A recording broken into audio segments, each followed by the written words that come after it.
Okay, so I have the design file ready and I'll quickly align it on the mug. You can see I have the mug here and I'll do a quick calculation as to the distance between the two designs and see where it fits, and this sort of seems like a good angle.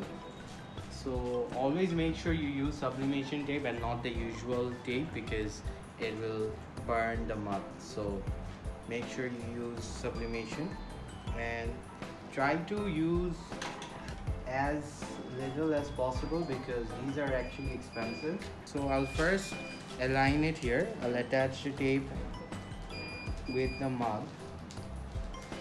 So this is how I make sure that the design is fixed in one position, and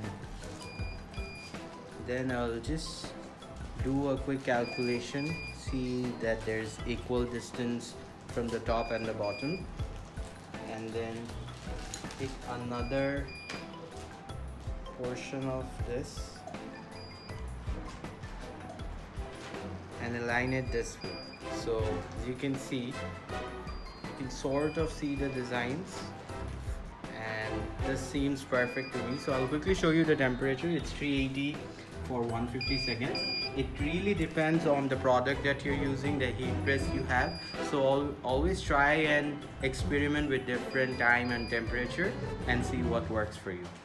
So I'll quickly attach it here.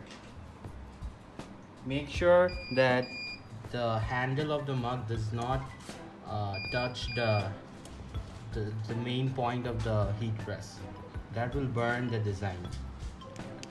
So I'll quickly start calculating. I'll usually go for somewhere around 2 minutes to 1.5. It really depends on the product and the design and the temperature I'm using. So we'll wait for 150 seconds. The final result, quickly just take it out, and it doesn't matter if it's hot or cold because it's sublimation and you don't really need it to cool down. So just quickly open the design and wow, this looks beautiful. As you can see, a perfect mug. Thanks for watching. If you've liked this video, make sure you hit the subscribe button and like this video so it helps the YouTube algorithm. Also, you can check out all the other videos and book a free session with me where I consult you on how to build a clothing brand, and any questions you have, follow me on Instagram and I'll be happy to help.